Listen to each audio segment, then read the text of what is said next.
سڵاوتان لەبێت بەڕێزان هەواڵەکانی سعد نۆتان پێشکەشەکەم سەرەتاش گرنگترین سەرزێڕەکان. کۆسرات ڕەسوڵ و بافڵ جەلات ساڵەبانی و لێپرسراوانی باڵای یەکێتی نیشتیمانی کوردستان پیرۆزبایی 43 ساڵیادی دامەزراندنی ڕادیۆی گەلی کوردستان دەکەن.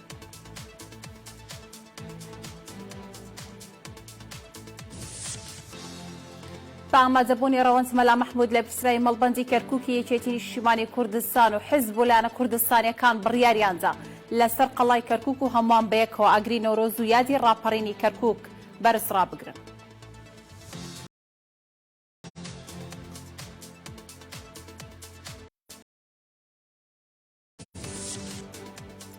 ئاماژەکاریەکانی بەڕێوەچوونی کەرنەڤاڵی ڕاپەڕینی نەورۆز لە کەرکووک دەستی پێکردووە و پۆلیسی شارەکەش بەرنامە و ئاماژەکاریەکان دەخاتە ڕوو.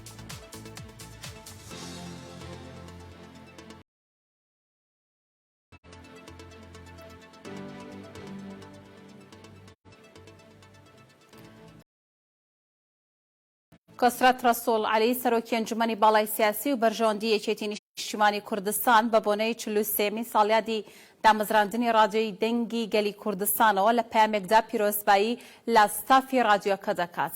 لە پەیامەکەی کۆسرات ڕەسوڵ عەلیدا هاتووە دەنگی گەلی کوردستان لە ڕابردوودا و بە تایبەتی لە سەردەمی خەباتی شاخ دەنگی حەقبێژ و ڕەوای ئەم میلەتە بوو.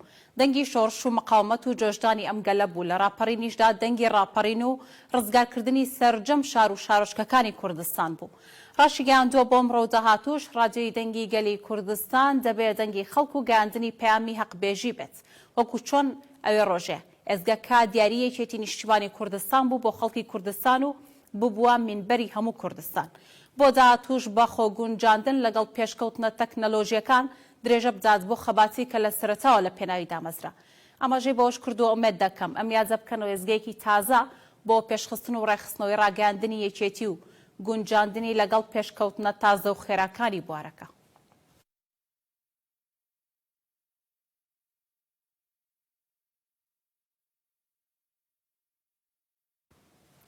بافڵ جەلات ساڵەبانی بە بۆنەی 43 ساڵیادی دامەزراندنی ڕادیۆی دەنگی گەلی کوردستانەوە پەیامێکی پیرۆزبایی ئاڕاستەی بەڕێوەبەر و میدیاکارانی دەنگی گەلی کوردستان کرد. لە پەیامەکەی بافڵ جەلات ساڵەبانیدا دەڵێت بەڕێزان بەڕێوەبەر و میدیاکارانی دەنگی گەلی کوردستان ڕادیۆی گەلی کوردستان کە ئێزگەی شۆڕش و سەرکەوتنە مەزنەکەی ڕاپەڕینی گەلی کورد بوو مێژوەیەکی درەوشاوە و پڕ لە شانازی لە کاری میدیایی بیستراودا هەیە. ئەمەش جێگەی دڵخۆشی و شانازی ئەمێ. هەروەک بافڵ جەلات ساڵەبانی وێڕای هیوای سەرکەوتن و بەرەو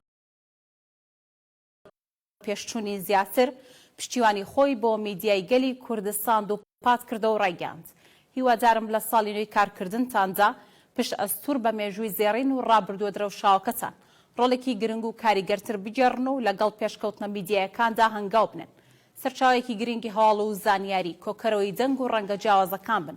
ئێمەش هاوکار و پشتیوانتان دەبین.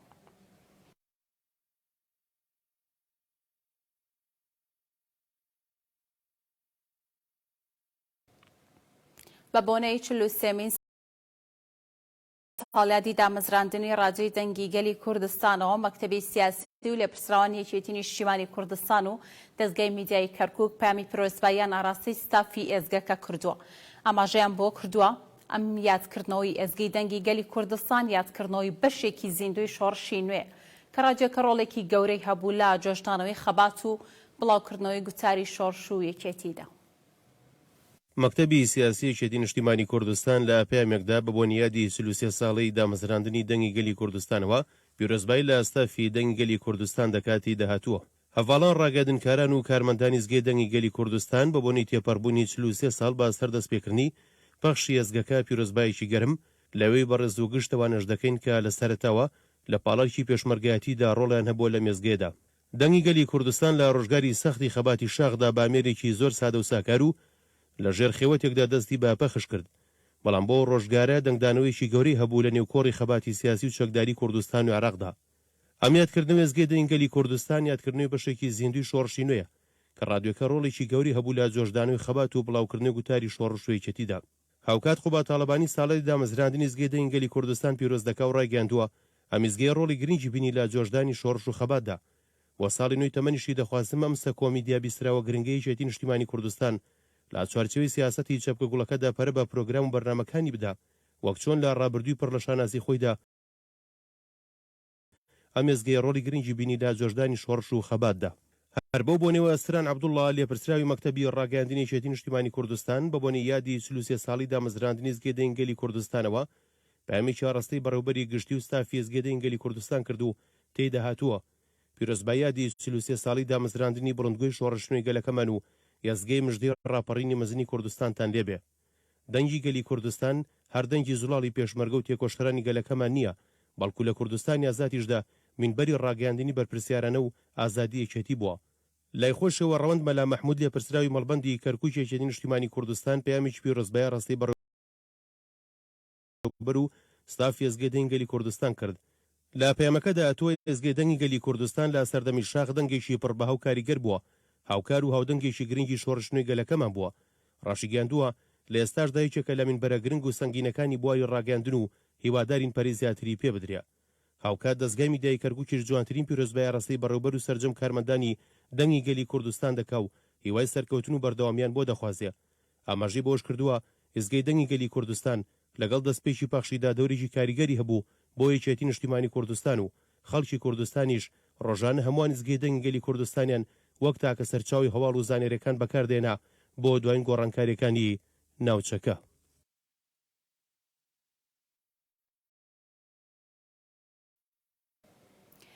ئێزگەی دەنگی گەلی کوردستان 43 ساڵە لە کاری میدیایی بیستراو بە شێوەیەکی جانەبڕا و کاری کردەوە بەڕێوەبەری ئێزگەکەش لە ساڵڕۆژی دامەزراندنی ئێزگەکە ڕای دەگەێنێت بە چەندین گۆڕانکاری بۆ بەرەوپێشبردننی کارەکانمان بەردەوام دەبین.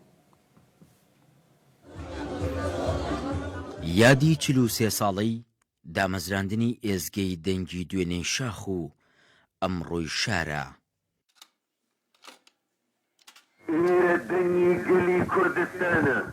دەنگی گەلی کوردستان 43 ساڵە خەباتی ڕاگەیاندنی دەست پێ کردووە و بەڕێوەبەری ئێزگەکەش ڕای دەگەێنێت لە ساڵی نوێی کارکردنیاندا بە چەندین گۆڕانکاریەوە بەردەوام دەبن. هیوادارین ساڵی ئایندەی تەمەنی دەنگی گەلی کوردستانە بتوانین زیاتر ژەپێدەری کاروانی خەباتی ئەو بەڕێزانە بین کە پێش ئێمە لێرە کاریان کردووە. ئێمە توانیوانە لە ماوەی ساڵی ڕابردووە ڕوتینێک بین بە کارەکانی دەنگی گەلی کوردستان و لەگەڵ تەکنۆلۆژیای سەردەم و میدیای نوێیە خۆمان بگونجێنین تاوەکو ڕادیۆ ببێتە ئامڕازێک بۆ پەیوەندیکردن لە نێوان جەماوەر و ڕادیۆیە. هیوادارم ئەم ساڵی داهاتووی دەنگی گەلی کوردستان ساڵی داهێنان و پێشکەوتنی زیاتر بێت. ئێزگەی دەنگی گەلی کوردستان لە دوێنێدا بڵنگۆی شۆڕشی نوێ بوو، ئێستاش لە خەباتی مەدەنیدا پێشەنگە. پیرۆز بێت ئەم یادە گەورەیە. ئێزگەی دەنگی گەلی کوردستان دەنگی شۆڕش و لە ئێستایە دەنگی ژنانە کاتوانێت دەنگی زوڵاڵی ژنان بگەێنێت بە هەموو شوێنێک. بەڕاستی خزمەتێکی زۆر ئەکات و دەستخۆشیتان لێکم. ئێزگەی دەنگی گەلی کوردستان لە دامەزراندنیەوە دەنگی زوڵاڵی شۆڕش و پێشمەرگە و داینەمۆی ڕاپەڕین و پێشەنگی بەدیهێنانی ئازادی و دیموکراسیە. دەریا کامەران، کەناڵی کەرکووک، سلێمانی. حیزبولایەنە کوردستانیەکان بە ئامادەبوونی ڕەوەند مەلا مەحموود لە پرسراوی مەڵبەندی کەرکووکی یەکێتی نیشتیمانی کوردستان لەسەر ئاستی لە پرسراوی یەکەم لە بارگای حیزبی شیوعی لە کەرکووک کۆبوونەوە بە مەبەستی چۆنێتی ئەنجامدانی یادەکانی نەورۆز و ڕاپەڕین. بڕیاری شاگری نەورۆز سەعات 30 ئێواری ڕۆژی 20 ئازار بکرێتەوە لەسەر قەڵای کەرکووک. دوای کۆبوونەوەکەش لە کۆنگرێکی ڕۆژنامەوانیدا ڕەوەند مەلا مەحموود ڕایگەیاند لەسەر قەڵای کەرکووک سەرجەم حیزبولایەنە سیاسی کوردستانیەکان ئاگری نەورۆز دەکەنەوە. هاوکات داواشکرا هاوڵاتیانی شاری کەرکووک و نەتەوەکانی تریش بەشدار بن. هەموو حیزبە کوردستانیەکان جارێکیکە کۆبووینەوە کە پێشتر چەند کۆبوونەوەیەکمان کردبوو بڕیاری ئەوەماندا بوو هەر سبەینێ سەعات 3 ئێوارە لەسەر قەڵای سەربەرزی شاری کەرکووک لەگەڵ هەموو حیزبە کوردستانیەکان بەیەکەوە ئاگری نەورۆز پیرۆزەکەین و لەوێ ئاهەنگێکی خنجیلانە بۆ خەڵکی شاری کەرکووک سازەکەین هەمومان بەیەکەوە بۆیە داواکارین هەموو خەڵکی کەرکووک سبەینێ سەعات سێ لە سەر قەڵای کەرکووک بن بۆ بەشداریکردن لە کردنەوەی ئاگری نەورۆز و پیرۆزکردنی ئاگری نەورۆز بۆیە ئێمە لێرە ئەمڕۆ جارێکیکە کۆبووینەوە داوا ئەکەین هەموو ئەو خەڵکانەی کە لە شاری کەرکووکن بە نەتەوەکانی دیکەشەوە بێن بفەرمونون بەشداری ئاگری نەورۆزمان لەگەڵا بکەن چکە پیرۆزی ئاگری نەورۆز لەوەیە هەموو پێکاتەکان لە کەرکووک بەیەکەوە ئاگری نەورۆز پیرۆز بکەین.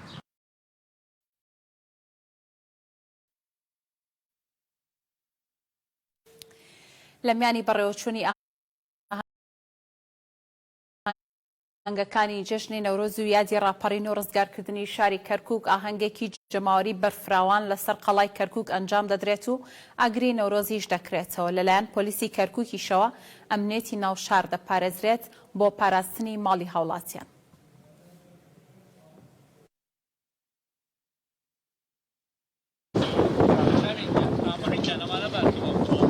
ئامادەکاریەکانە بۆ ئاهەنگی نەورۆز لەسەر قەڵای کەرکووک.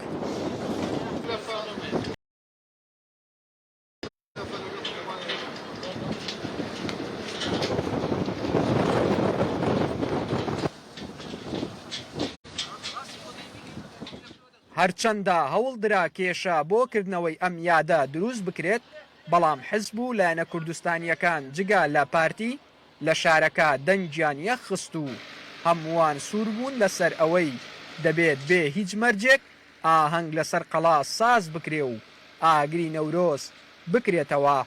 لە ئێستاشەوە ئامادەکاریەکان دەستیان پێکردووە.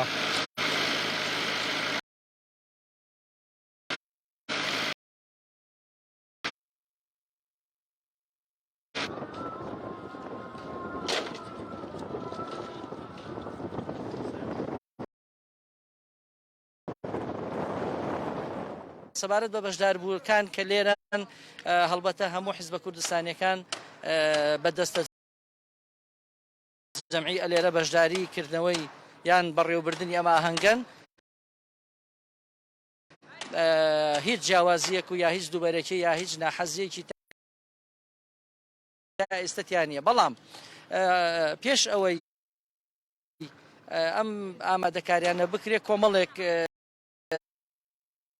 قسە و باس لەم لاولاوترا چ بەوەی کە هەندێک نووسراوی بێ بنەمە یا هەندێک نووسراوی بێ بایەخ کرا مەشۆک و نەتەوەی کورد هیچ جیاوازیەکمانە لە نەتەوەکانی تر و هەموو بۆ و یادەکانی خۆمان بە پیرۆزی خۆی پیرۆز دەکەین. تاوەڕوانی ئەوەش ناکەین نە کەس ڕێمان پێدا و نە لە کەس وەرگین. ڕووی تەکنیکی و هوەریەوە ئێمە ئامادەی تەواومان کردووە و لە ڕووی ستەیج و سیستمی دەنگ هەموو شتێک ئامادەیە. سبەینێ چاوەڕوانی کۆمەڵانی خەڵکی کوردستان و بەتایبەت خەڵکی کەرکووکەکەین کە ئامادەیان هەبێت لە سەر قەڵا و ئەم ئاهەنگش بە بەشداربوونی چەند هونەرمەندێکی گەورە بۆ نمونە هونەرمەند نووری گەرمیانی و هونەرمەند یادگاری خالیدی و هونەرمەند جاسم چوچانی ئەمانە هەمویان لێرە ئامادە بن. بەڕێوبەرایەتی پۆلیسی کەرکووک ئەرکی پاراستنی ئەمنیەتی ئاهەنگەکە لە ئەستۆ دەگرن و پلانیان داناوە بۆ ئەوەی بەشداربووان بتوانن بێ هیچ کێشەیەک خۆشی و شادی خۆیان دەرببڕن. ڕۆژی بیستێمە ئاهەنگێک جێڕن خەڵکی لە بەردەم قەڵا و لای فلکەی ئەخوانەوە بنین بەرەو بەردەمی مۆڵەکەی ڕحیماوە. ئێمە ئەو شۆنانەمان هەمووی ڕێگاکانمان گردوتە بەرتا ئەو شکارێک نەبێ و مشکلە ڕوونەدا لەوێ داواکارین بۆ هەڵاتیانەوەی کاریانە و ئیشیانە ڕێگایتر بگرنە شۆن لە بەرەوەی ئەوەیە خەڵکان دێن بۆ ئاهەنگجێڕی سیارە بە قەدەغەیە بە هیچ جۆرە گەڕێت نابێ داواکاری لە هاوڵاتیان ئەوانی کەوا کارێکیان هەیە دوای 12 نیمەڕۆ بۆ ڕێگایانە ڕۆن حتاکو ئەو ئاهەنگ جێرانە تەواو بێ ئەوانی کە خەڵکشە دێتەوێ بە پیادە زۆر بە ئازادی دێ داواکارین ئەو ئاهەنگە بە شکرێکی زۆر حەضاری و جوان بڕاتە ڕێوە ئیشکال نەبێ ئێمە هەموو هێزەکانمان لە ئامادە باشیان و بەڕێبەری پۆلیسی کەرکووک خۆی سەرپەرشتی پلانەکە ئەکا و لە شۆنی ئاهەنگەکانش موجودە بێ ئەم ئجراتانەما وەرگردۆ بۆ پاراستنی خەڵک ئێمە 3 ژمارەمان هەیە ڕاستەخۆ هاوڵاتیەتوانێت پەیوەندی بکە بە بێبەران بەرشە لەسەر هێڵی 113 و 345 هەمان شت هێڵەکەی مدیرەتی نەژدەش کراوەتەوە ئەوەش 104 ئامادەی هەر حاڵەتێک بوو ئێمە جێبەجێ ئەەکەین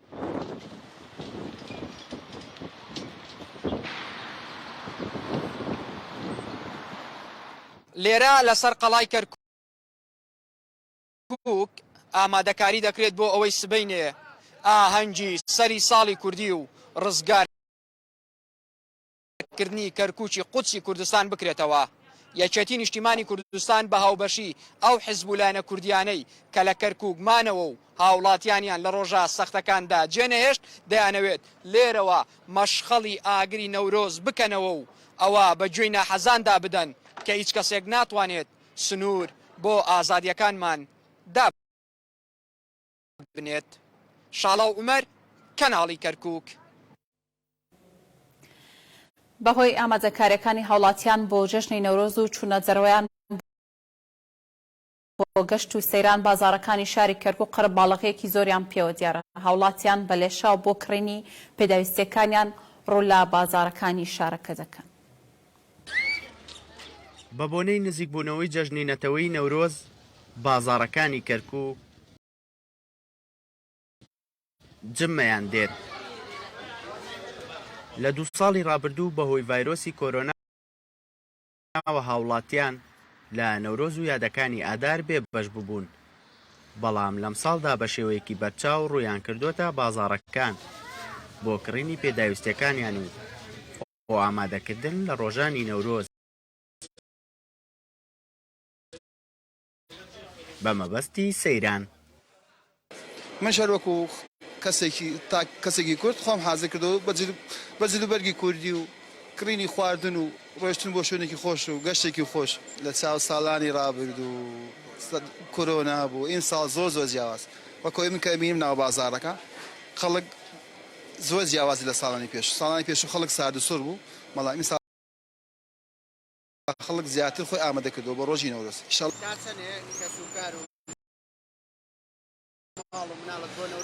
باوەڕت هەبێ هەموو جلی بەجلی کوردی خۆیان حازر کردووە. من کەوکو باوکیانم هەر شەش کچەکەم حتا کوڕەکان دوو کوڕیشم هەیە عینەن خۆیان حازر کردووە ئەچین بۆ گەشت و گوزار و ئەچینە سەری قەڵا ئیشاڵڵا ئاگەی نەورۆز لە شاری کەرکووک بکەینەوە.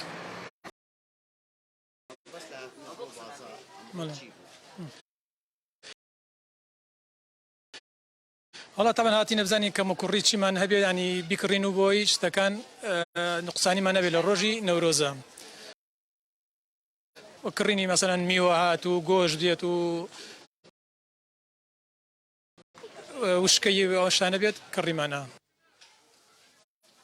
ئامادەکاریەکان تەنها لەلایەن هاوڵاتیانەوە نین، بەڵکو و فرۆشیارانی گۆشتیش بە بۆنەی نەورۆز و وەرزی سەیرانکردن لە ئێستادا ئامادەن، چونکە بازاڕیان گەرمە و هاوڵاتیان ڕوویان تێدەکەن.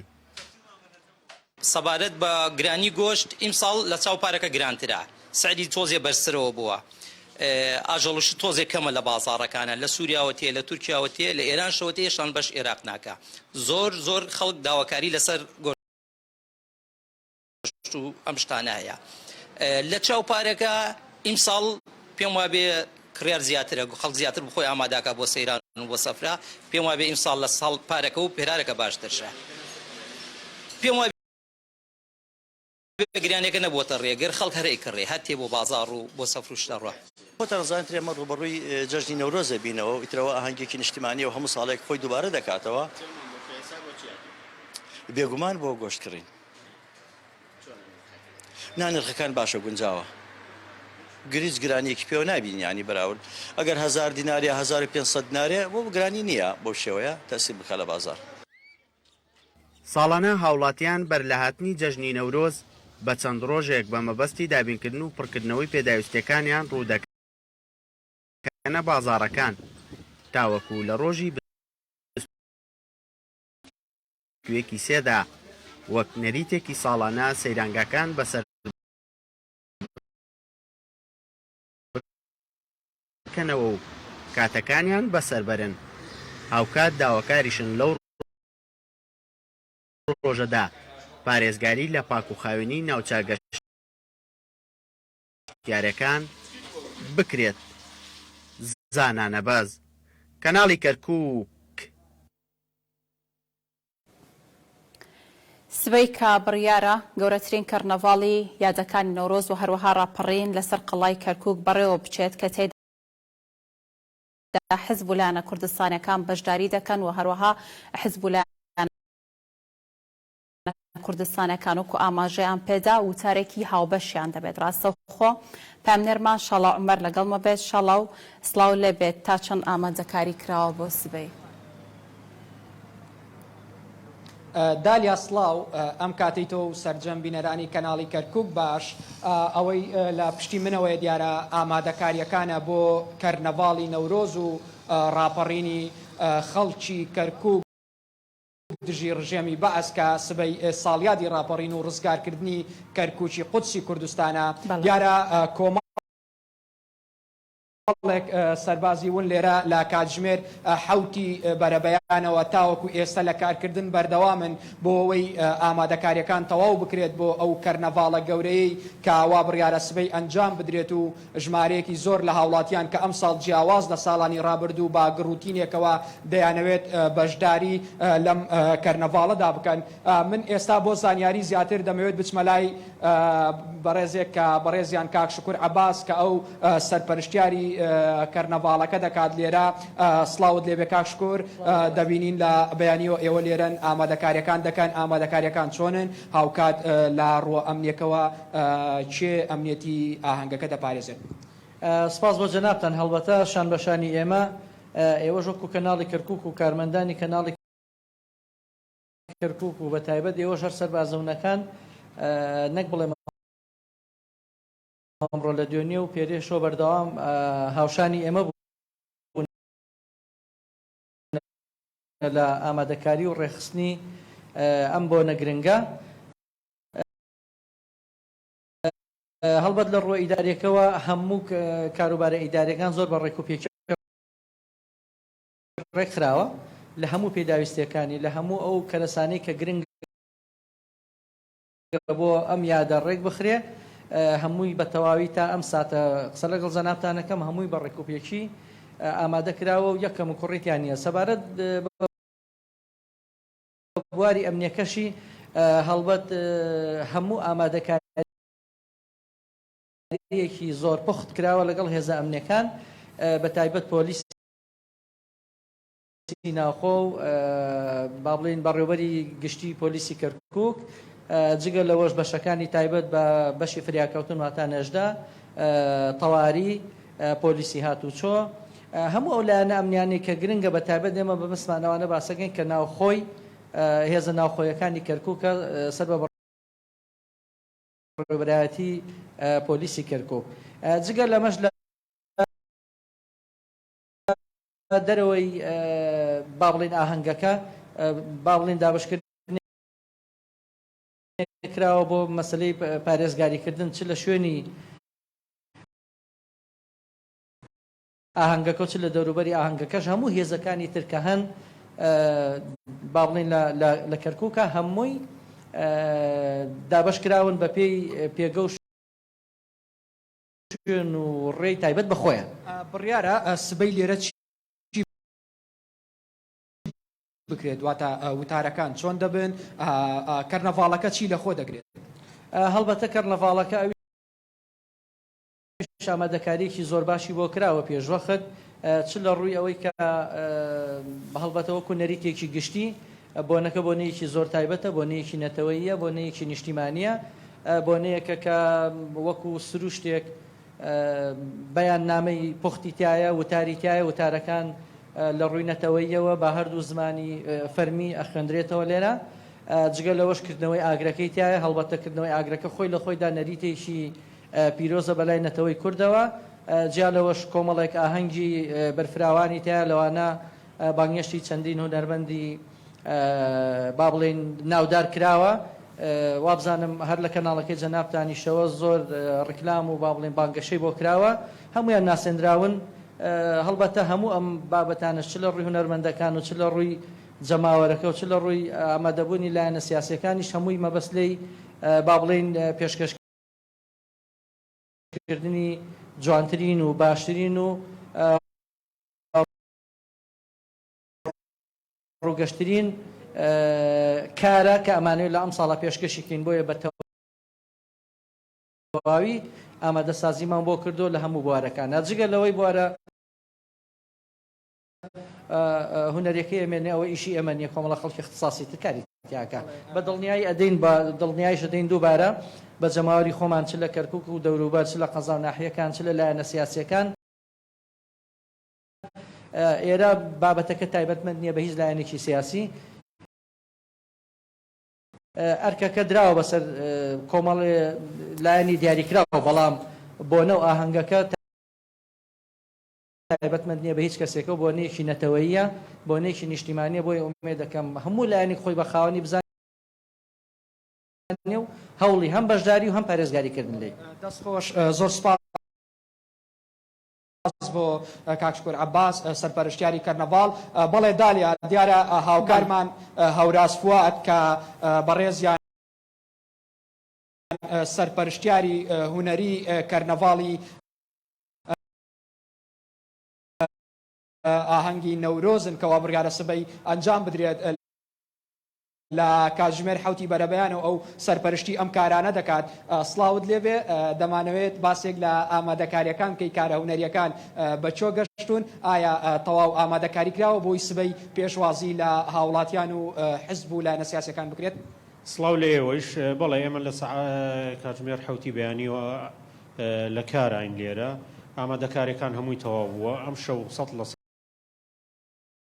هەموو کارە هونەری و تەکنیکەکان تەواوە بێت لە پێشوازی خەڵکی کەرکووکەین. ئێوە داواکاریتان چییە لە خەڵکی کەرکووک، لە خەڵکی دەوروبەری کەرکووک بۆەوەی سبەی بەشدار بن لەم ئاهەنگە کە ئاهەنگی ئەم ساڵ جیاواز لە ساڵانی ڕابردوو بۆتە تەحەدایەک لە شارەکە؟ داواکارم سبەینێ هەمویان وەک جەژنێک سێری ئەم بۆنەیە بکەن، هەوڵ بدەن ئەو کاتی کە دانراوە بۆ نمونە کاتژمێر سەعات 3 دەست پێ بکات، پێشتر ئامادە بن لەبەرەوەی کۆمەڵە گۆرانی بێژ و بڕگەی خۆشی تایە. من حەزەکەم ئاماژە بۆ بکەم کە سبەینێ سەعات 3 مەراسیمەکە دەست پێ ئەکات. بۆیە داواکارم لە خەڵکی بۆی تووشی کەڵەباڵغی ئەو شتە نەبن، پێشتر ئامادەی سەرقەڵا بن. باشە، لە ڕاستەوخۆکەی پێشووتردا کە لە بەرنامەکان کردمان باسمان لەوە کرد کە ئەم جارە کۆمەڵێک گۆڕانکاری و تەکنیکی نوێ بەکاراتوە. تۆوتە سوپڕایزە هەر لەسەر ئەو بڕیارە ماوی کەس بۆ هاوڵاتیان سوپڕایز بێت یان ئێستا بە تەمای ئاشکرای بکەین؟ نا، بە تاکید هەر وا ئەمێنێتەوە بۆی سبەینێ خۆیان بێن لێرە بە چاوی خۆیان بیبینن. ئێمە درەنگانی شەو کار لەو سوپڕایزە ئەکەین بۆی کەس نەیبینێت. سبەینێ ئەوان بە چاوی خۆیان بێن ئێرە بیبین. واتە لێرەوە ئەوە بە هاوڵاتیان دەڵێن کە سبەی شتی جیاوازیان بۆ دەکەن؟ بە تاکید. دەستخۆش، کاگەوراز سەرپەرشتیاری هونەری کەرنەڤاڵی ئاهەنگی نەورۆز لە کەرکووک. بەڵێ دالیا دیارە وەرگەوەی هەوراز باسی کرد بۆ سبەینێ کۆمەڵێک سوپڕایز بۆ هاوڵاتیانی شاری کەرکووک کە ئەوە بۆ دووەم جارە من لی دەپرسم دیارە ئەوەی نی ئاشکرای بکە بۆیە سبەی هەمومان چاوەڕێ دەبین ئەوەی کەواجی سەرنجا پێم باشە باسی بکەیت وەکو ئاماژەشم پێدا پێشووتر نەتەوەکانی تر یاخود نەتەوە جیاوازەکانی شاری کەرکووک دەتوانن بەشداری بکەن سبەی. بەڵێ دالیا ئاهەنگی نەورۆز لەسەر قەڵای کەرکووک دیارە ئەمە سەرجەم حیزب و لایەنە کوردستانیەکان وتویانە و هەمیشە باز لەوە کراوەتەوە کە ئێمە هەمیشە لەم شارە لەگەڵ کورد وەک ئەوەی خۆیان دەڵێن لەگەڵ ئاشتی و پێکەوە ژیان بووە بۆیە داواکاریەی هەیەە تەنها بۆ پێکهاتی کوردی شارەکە نییە ڕاستە جەژنەکە جەژنێکی نەتەوەییە کە تایبەتە بە کورد بەڵام هەمیشە سەرجەم پێکهاتەکان لە کەرکووک لا خۆشی و ناخۆشیەکاندا لەگەڵ یەکدا بوونا بۆیە ئەم بانگەوازەی کە دەکرێت بۆ سەرجەم پێکهاتەکانی شارەکەیە بۆ ئەوەی سبەی بێن بەشدار بن لە کەرنەڤاڵی نەورۆز و ڕاپەڕینی خەڵکی شاری کەرکووک دژی ڕژێمی بەعسی لە ناوچوو. پام نەرمان شەڵا عومەر سوپاس کە لەگەڵم بیت.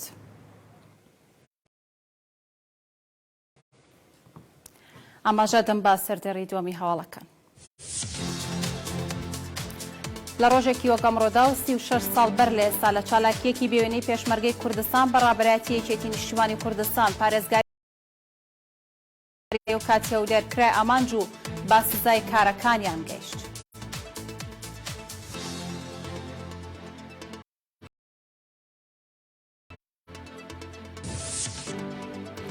بەهۆی نۆژەنکردنەوەی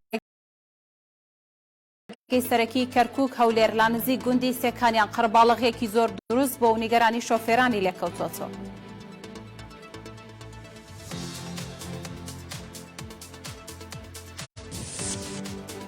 بەڕێوەبەرایەتی پۆلیسی کەرکووک بکوژیە و کاربەندەی پۆلیس دەستگیر دەکات کا چەند ڕۆژێک لەمەوە بەر تەرمەکەی لا نزیک یاریگایەک دۆزرایە.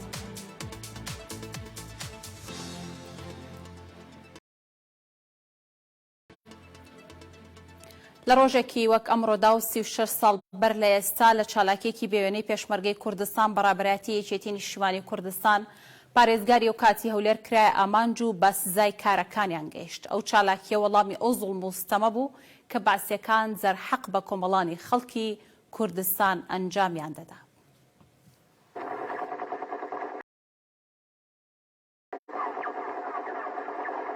بۆ وەڵامی ئەو زوڵم مستەمەی بەعسیەکان دەرحەق بە جەماوەری گەلی کوردستان ئەنجامیانەدا تیمێک لە هێزی پێشمەرگەی گیان لەسەردەست بەڕابەرایەتی یەکێتی نیشتیمانی کوردستان لە کردەوەیەکی بێوێنەدا پارێزگاری ئەو کاتی بەعسیەکانیان لە شاری هەولێر کردە ئامانج. کاکورسەد لە پاش چەند کۆبوونەوەیەک لەگەر ئەو تیمانە ئێمە دوسێ گروپی دروست کرد کە بەرەو لای ماری محافظ چوین 8 دقەنۆ دەقاتە دەرێ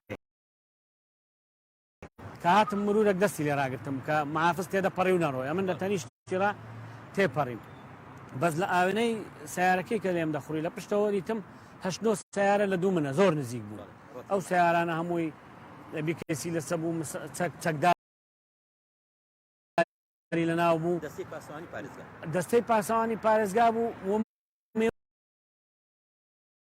وانێکیشی هەبوو ئەو ڕۆژانی وە لە ترسی خۆیان پاسەوانیان زیاد کرد بوو ئەو بەرنامەی ئەمە دوار بووین 3 سیارە 4 سیارە بوو بەڵام ئەوە زیاتر لە 10 سیارە بوو ئیتر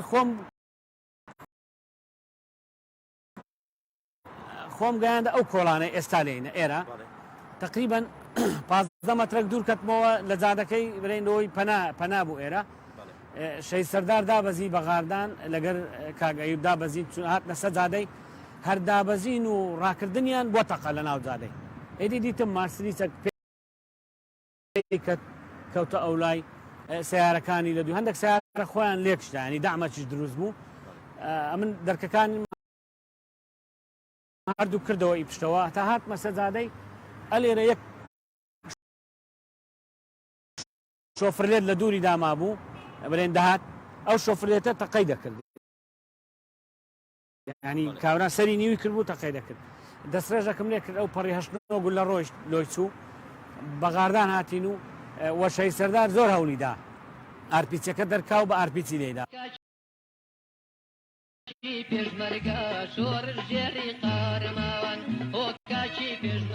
لێدانی پارێزگاری هەولێر لە ئاستی ناوەخۆ و دەرەوەشدا کاردانەوەی زۆری هەبوو ئەو ڕاستیەی سەلماند کە تاوانباران لە هەر پلە و پۆستێک بن بە سزای کارە دڕندەکانیان دەگەیەنرێت. ئەمەش بعد بە کاکۆسرەتدا چونکە کاکۆسرەت هەشتەشی بووت بە ڕەتبوونەوەی نەبوو مستعیل بوو ینی دەبا ویشەی جێبەجێ بکەین ئەگەر خۆشمان لەسەردانا بە یەکسەر ئشارەتیان دانێ گوتیان ڕاوەستن گوتیان ڕاست گوتم بەختیار ڕامۆستە بسوورێزوو بە وەڵا بەختیار باش بۆ خوجار چاونە ترسانە زنجیرەکانی ناخوار و بەختیار بە پێش سیاری ئیبراهیم زەنگەنەی کەت و سوراوە بەسەرەی هاتینەوە بەختیار ئەلێرە ڕایگرت بەسەرەی هەر ئەوەندەمان پێکرا و شەی سەردار هاتینە خوارێ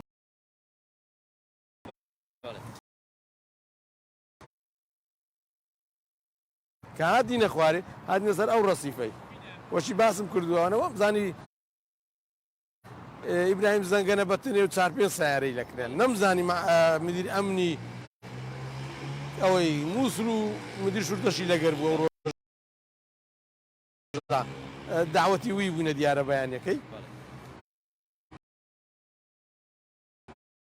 وەڵا هات شەی سەردەرەوە عشارەتی دەدا ماتۆڕەکان وەرە ماتۆر هات ئەوە پیکاب هات شۆفرێت هات وەڵا نەسەری دیار بوو نەبن وەڵا سیارەکەی پارێزگارمان ناسی ئەوان ژگومانیان نەدەکرد ئەمە پێشمەرگەینە وەڵا تقریبان دەمەتر مابوو بگاتەمە دەمەتر مابوو پێکۆلیماندا لەگەر شەی سەرداری هەتا لێرە تێپەڕی تەقەمان لێکردن ئەوانە کە تەقەمان لێکردن یەک لە پاسەوانەکانی تەقەی لێکردینەوە کە تەقەی لێکردینەوە سیارەکەمان فیشەشی بەرکەوت بەخۆم بە سوشی بریندار بووم ئەوە بوو ئەلێرە قوتار بوو 36 ساڵ بەسەر ئەم چالاشیە تێپەڕ دەبێت و 3 پێشمەرگەی گیان لەسەردەست شەهید سەردار سەعید سۆفی و ئەیوب یوسف و بەختیار کاوانی ئەم چالاشیە بێوێنەیان ئەنجامدا و ئەو کات هێز و توانای بەهێزی پێشمەرگە بەخشی. قارەمان قادر کەناڵی کەرکووک هەولێر. بەهۆی نۆژەنکردنەوە ڕێگەی سەرەکی کەرکووک هەولێر لا نزیک گوندی سێکانیان قەرباڵغەیەکی زۆر دروست بوو شۆفێران و هاوڵاتیانیش بۆ هۆیەوە بۆ ماوەیەک گیریان خوارد و داوایان لەلایەنی پەیوەندیدار کرد کە بە پەلە لە تەوابوونی ئەو پرۆژەیەک. نوێژەنکردنەوەی ڕێگەی سەرەکی کەرکووک هەولێر نزیک سێکانیان قەرەباڵغی و ئاستەنگی بۆ شۆفێران دروست کردووە. بەو پێی ڕێگەیەکی سەرەکی و هاتوچۆی زۆری پێدا دەکرێت گرفێت بۆ ئەو شۆفێرانە دروست بووە کە ڕۆژانە پێیدا تێدەپەڕن داواش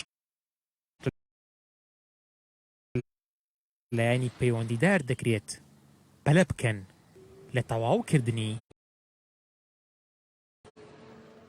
وڵایەوە تقریبا سعاتێکە سعات و شتێکە وەستاوم لێرە تا نازانم ماڵێ شارع چاکە هیچ شوێنەکە نەمان بینیوە شارع چاکردن ڕێی خەڵک بگرێتن وا لێرە دیومانە وڵایی بۆ دیم پێیە بارم پێ چمە تۆم بار کردو بۆ لای دۆچیا ڕۆمەوە مازانی بەڕاستی بەلایەکەی در دەڕۆشتینەوە بەس نەمازانی شوێنەکە و ڕێگای وایە ئەو خەڵکە فۆتوە 3 ساعتە لە جادە ڕاوەستاوە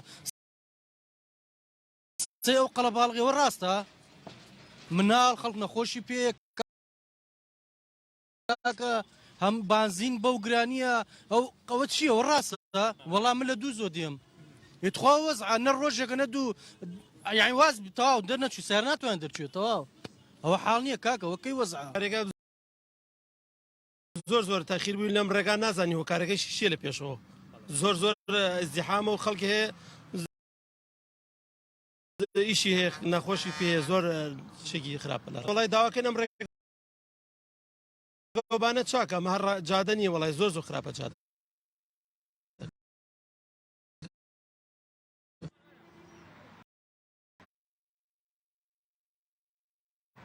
بڕیار دراوە جوتسایدەکە بە درێژایی 3 کیلۆمەتر فراوان بکرێت نوێژەنکردنەوەکە دەواازەی هاتنە ژوورەوەی کەرکووکش دەگرێتەوە. شارەوانیش بۆ تەواوکردنی کارەکانی ئەوە دەکات هاوڵاتیان هاوکار بن. ئێستا حاڵی حاضر با بڵین لە چوارچێوەی پرۆژەکانی پەرەپێدانی هەرێمەکانی ساڵی 2021 پرۆژەی فراوانکردن و نوێژەنکردنەوەی شەقا مەسەرەکەەکان یاخود دەواازەکانی شار بە ڕووی هەولێر و سلێمانی و تازە ئەم پرۆژەیە ماوەی با بڵین ئینجاز 180 ڕۆژە و بڕی ئەو پاری کە تەرخان کراوە بە پرۆژەکە 3 ملیار و 770 میلیۆنە. ئەم پرۆژەیە جگە لە فراوانکردن و پێشخستنی شەقامەکە پێک هاتووە لە سەوزکردنی کۆمەڵێ دار بۆ بلوارەکان و جگە لەوەش کە ئەو گڵۆپانەی کە لە بابلین لە دەواازەکانە هەیە ڕۆشنەکرێتەوە لەگەڵ کۆمەڵی بابەتی کرد کە لە چوارچێوەی پرۆژەکەیە و داواکاریش ئێمەوەکو شارەوانی کەرکوو داواکان لە هاوڵاتانی بەڕێز هاوکاری تیمەکانی شارەوانی بن بۆی پرۆژەکە لە ماوەی دیاریکراوی خۆیدا تەواو بکرێت. هەرچەندە قەرەباڵغی دروست بووە بەڵام پۆلیسی هاتوچۆ ئامادەییان هەیە. بڕیاریشا بەڕێوەبەرایەتی هاتوچۆی کەرکووک لە جەژنی نەورۆزدا تیمەکانیان لە دەواازەی شاردا بۆ هاوکاریکردنی هاوڵاتیان جێگیر بکەن. تێچووی پرۆژەکە زیاتر لە 3 ملیار دینارە و چوتە بواری جێبەجێکردنەوە کە بریتیا لە فراوانکردنی شەقامی سەرەکی و دەواازەی شار بە هەردوو ئاراستەی هاتن و ڕۆشتن بۆ پارێزگای هەولێر و بە پێچەوانەشەوە. دیار تاڵێب، کەناڵی کەرکووک. بەڕێوەبەرایەتی پۆلیسی کەرکووک بکوژیە و کارمەندەی پۆلیس دەستگیر دەکات کە چەند ڕۆژێک لەمەوبەر چەرمەکەی لە نزیک یاریگایەک دۆزرایەوە. بەڕێوەبەرایەتی پۆلیسی کەرکووک لە ڕاگەندراوێکدا بڵاوی کردەوە لە ماوەی چەند ڕۆژی ڕابردوودا چەرمی کارمەندێکی پۆلیس لە یاریگایەکی گەڕەکی ڕزگاری شاری کەرکووک دۆزرایەوە و شوێنەواری 3 گولە لەسەر جەستەی هەبووە. ئەماژە بۆشکراوە هێزەکانیان دوای ڕووداوەکە دەستیان با لێکۆڵینەوە کرد و توانیان 2 کەس بە تۆمەتی کوشتنی ئەو پۆلیسە دەستگیر بکەن کە هەردووکیان هاوڕێی کوژراوەکە بوون. پۆلیسی کەرکووک ڕۆنیشی کردوتەوە. هۆکاری ڕووداوەکەش بەهۆی بوونی ناکۆکی لە نێوانیان و 2 تۆمەتبارەکە و پۆلیسیان بردووە بۆ شوێنی ڕووداوەکە و کوشتویانە.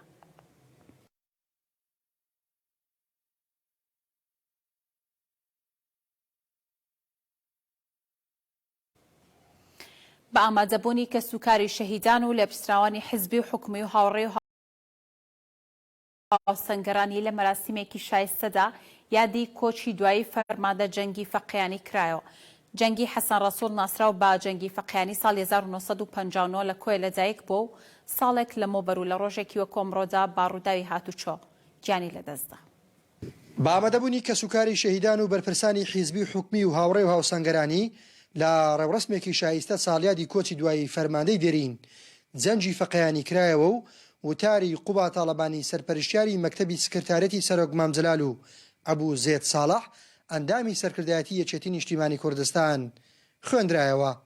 کاکە جەنگی تێکۆشەرێکی دێرون و فەرماندەیەکی ئازا و بەورەی ڕۆژانی سەختی خەبات بوو کە ئەم ئازادی و خۆشگوزەرانی کە ئێساهەیە بەری ڕەنج و تێکۆشانی ئەم کەڵە پیاوانن کە هەمیشە شوێن دەستیان دیار بووە.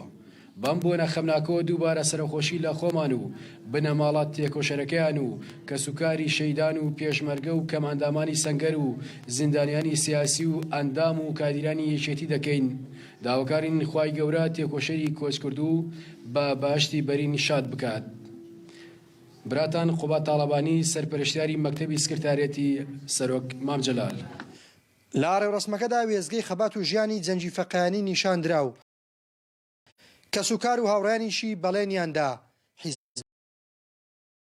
حیزبەکەی سەرۆک مامجلال بۆ هەمیشە ڕێوڕێبازیان بێت. ئامادەبوونتان جێگای شانازی دڵنەوەی ئێمەیە. بەڕێزان ئەمڕۆ ساڵیادی تێکۆشەر و فەرماندەیەکی وێر و چاونەترسی هەمومان کە ساڵێک لەمەبەر بە ڕووداوێک هەمومانی جێهێشت بۆ تاتاوی بە هیوای کردین. لیوات جەنگی فەقیانی پەروەردەی خانەوە دێکی نیشمان پەروەەر بوو بۆیە هەر لە تەمەنی لاوێتیەوە لە تەمەنی 20 ساڵیدا پەیوەندی بە ڕیزەکان یەکێتی نیشتمانی کوردستان دەکات.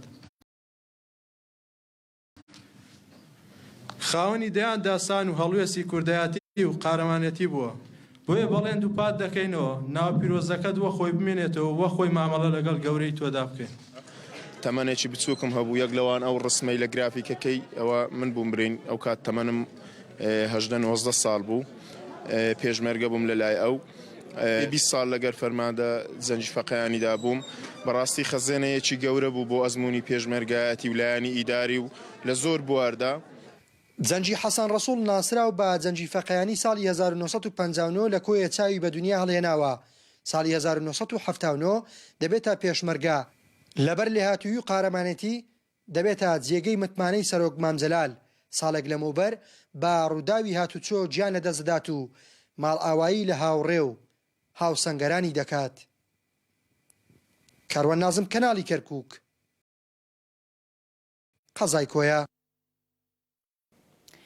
لە مەراسیمێکی شایستەدا بە ئامادەبوونی لێپرسراوانی حیزبی و حکومی و کەس و کار و هاوسەنگەرانی پەردە لەسەر وێنەی شەهید سەید محەممەد ڕەشوانی لادرا. سەید محەممەد یەکێک بۆ لە پێشمەرگە ئازا و نەبەردەکانی یەکێتی نیشتیمانی کوردستان کە ڕۆڵێکی کاریگەری لا ڕاپەڕینە جەماوەرەکەی شاری هەولێر بینیوە. ئەمڕۆ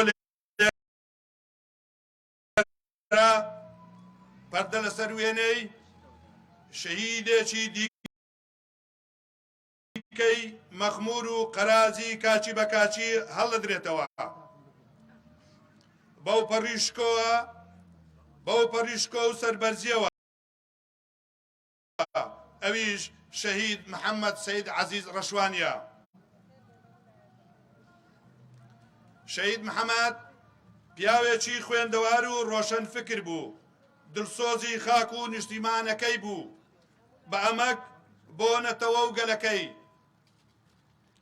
شەهید محەممەد کرێکاری بیر و بازوو بوو شارەزایی لە زمانی عەرەبی یەکجار زۆر باش بوو هەمیشە خولیای خوێندنەوە و نووسین بوو.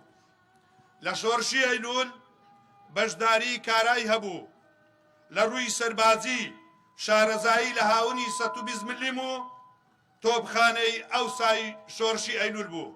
ئێوەی ئازیز بە پەرۆشەوە ڕێگای دوورتان بڕی و ئامادە بوون لە مەراسیمەدا بەختەوەرین بە وەفاداری هاوسۆزیتان لەگەڵ ئێمەی دڵبریندار.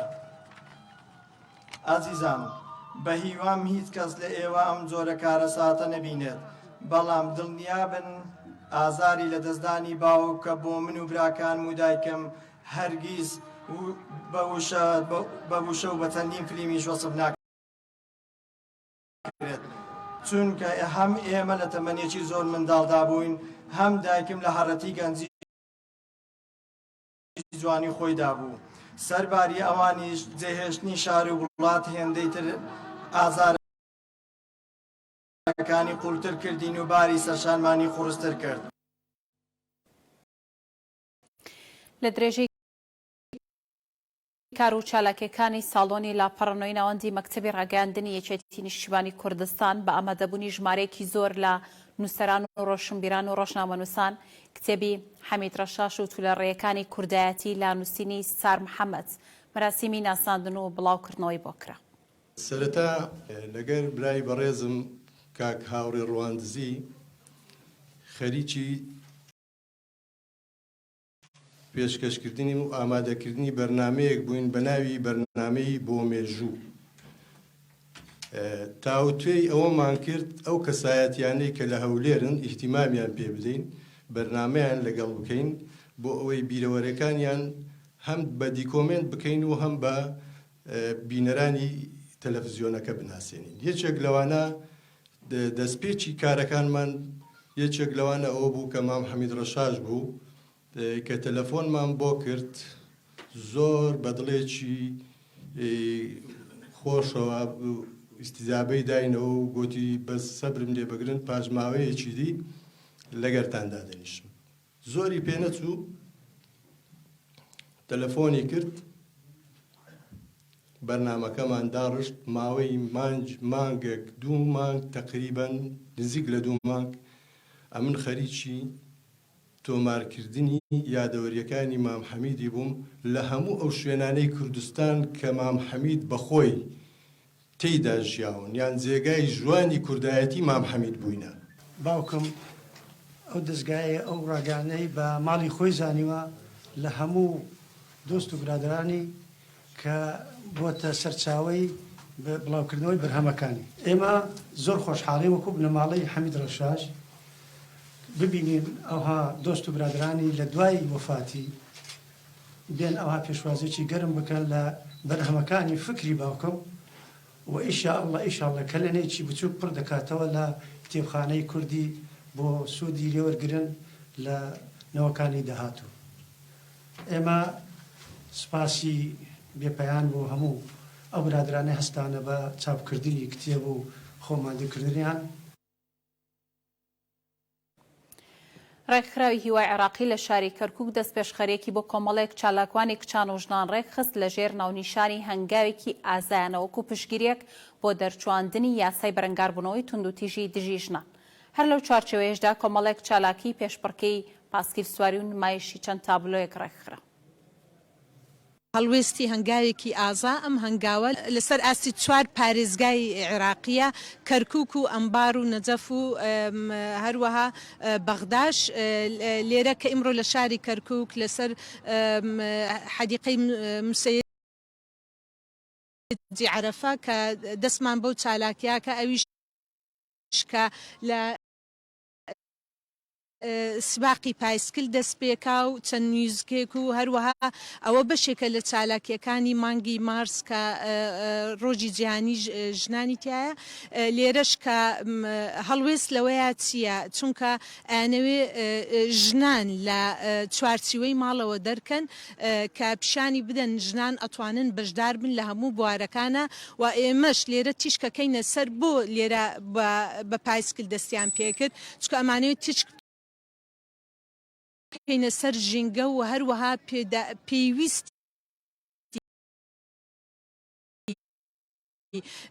تەشریعکردنی یاسای بەرەنگاربوونەوەی توندوتیژی خێزانی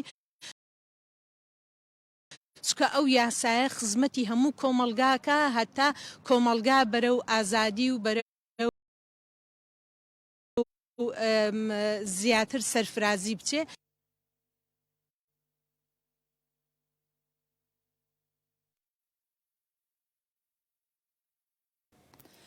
لە شاری سلێمانی تەرمی هاوسەری پێشووی هونەرمەندی عێراقی کازم ساهیر بە خاک سپێردرا بە ئامادەبوونی ژمارەیەک لەلایەنە پەیوەندیدارەکان و لە ڕێوڕسمێکدا ڕۆبە ساهیر هاوسەری پێشووی هونەرمەند کازم ساهیر لە شاری سلێمانی کۆچی دوایی کرد هەر لە شاری سلێمانی بە خاک سپێردرا. دواتریش پارێزگاری سلێمانی ئەوەی خسەڕ و کە هەموو ڕێکارەکانی بە خاک سپاردنیان بۆ ئەنجامدا. لە مانگی ڕابردووە لە دەرەوەی عێراق نەشتەرگەرێکی بۆ کراوە بەهۆی نەشتەرگەریەوە مزاحافاتی بۆ دروست بۆ بارودۆخی تەندروستی باش نەبووە.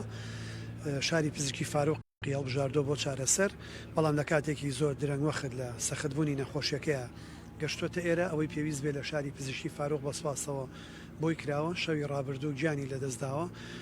ئێمە چۆکو حکومەتی خۆجێ چ بەڕێز کاک فاروقی مەلا مستەفا چ کاک حاکم ڕزگار و دۆستانی تر هاوکار و هەماهەنگ بوون چۆکو ئەرکی ئینسانی چۆکو ئەرکی ئاینی چۆکو ئەرکی کارگێڕی ئەوەی پێویست بووە بۆ ئەسپاردەکردنی کەسێەوە پێچکردنی هەر خزمەت گوزاریەک بۆ نەخۆشێ جێبەجێ کراوە و لەسەر داوای خۆی کەوەسێتی کردووە لەکوێ گیانی سپارد لەوێ ئەسپەردە بکرێ. ئێمە هەموو ڕێکارەکانی هەواڵەکانم پێشکەشکردن خواتان لەگەڵ.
کاپ یەکێکە لەو پیاوانەی کە بوونیان لەم سەردەمەدا دەگمەنە.